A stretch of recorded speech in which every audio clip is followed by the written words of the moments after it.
sorry to interrupt, but government is already giving the basic education. I mean, we have government school where it is free for the poor people or below poverty line. Yeah. Correct? So, I mean, the basic education is everyone's right as per RTE, and people are getting it. And there are people who are actually misusing that too. I mean, if you look at the poor people, they are misusing. There have been instances wherein they have misused the RTE. Yeah, it's not fair enough. I agree to your propositions, but don't involve inductive logic. If few are bad, all are bad. One, so I contest that opinion. Second, the concerns of the debate should have been the quality of the education. Who is responsible if the publicly aided institutions are not performing well? So it is the management, it is the government. For a poor performance of this education, you shouldn't involve the debate how to indulge into a qualitative education, how to improve the quality of it. If one state can do it, others can also do it. So you do not prioritize the quality education, you are prioritizing how to just lessen the subsidy. I am saying that the term subsidy is wrong. It is an entitlement of every student of the country to have educations without thinking about whether they can afford it or not. Thank you so much, Mr. Alam. I would like to ask you, what do you think this protest and all the protests in other universities, are they motivated out of some special gain, or was it just a bubble which was waiting to burst?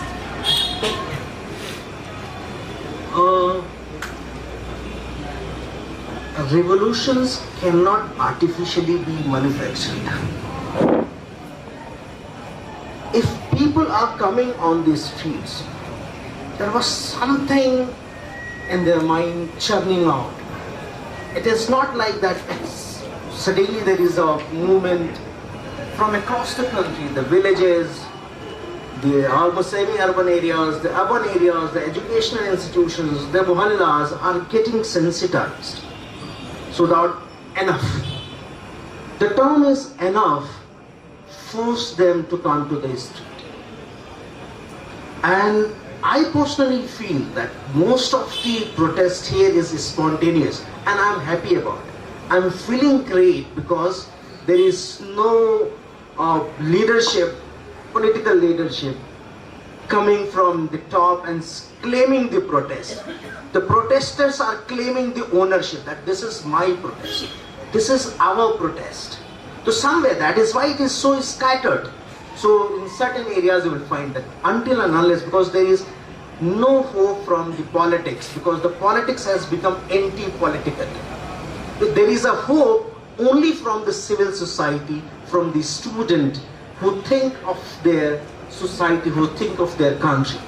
And questioning the government is a right tradition. It is a wonderful tradition. We should cherish this. The people started questioning it. If they are questioning on the streets, they are questioning in the classroom, because it is not like that autocratic method that I cannot question. The government is antithesis to the people, means that the government want to control and people want that control but rightfully. That is what the whole antithesis is this. The moment we start saying yes to everything government says, we are no longer a citizen. We are a subject and subject alone. We are praja than nagarik. I have certain different propositions, and my proposition is, I do not distinguish because whether students are being used by political parties or not. Let me have my viewpoints on political parties. All political parties are power machines. They want to acquire power come what may. One, every political party behaves similarly when they are in opposition, and similarly when they are in power.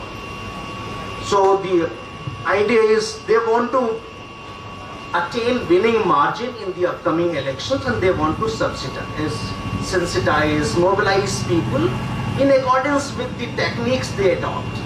So all political parties are of the same game plan. I do not see that, because political parties have failed us substantially.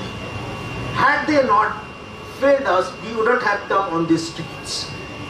People are on the streets is a failure of the government, not only government, but also the opposition and the political parties together.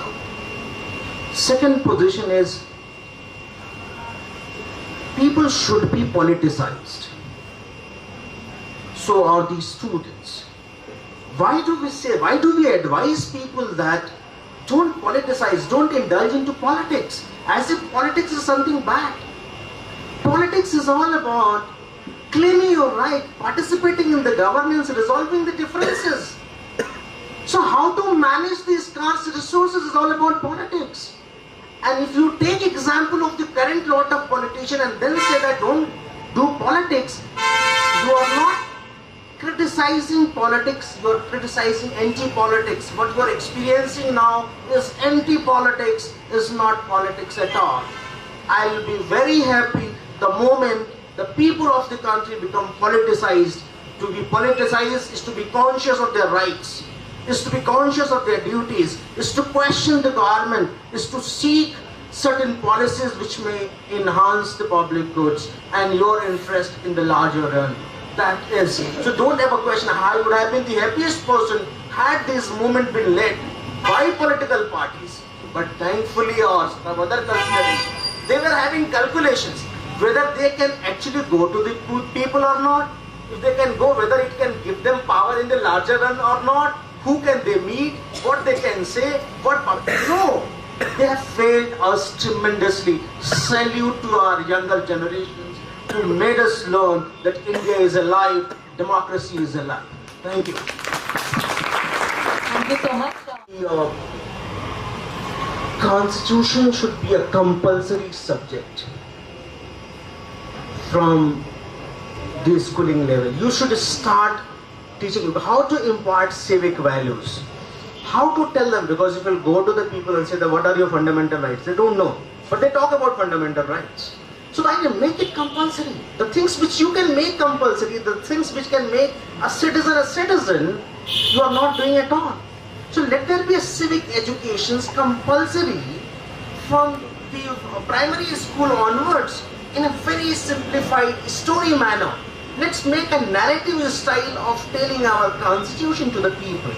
Let them be aware. So without doing it, you cannot make it. That is universal. So if you can have a compulsory civic education, having stories and provisions told in a narrative style to the people, it will reach to the people than telling a story that is the way we are hearing these days.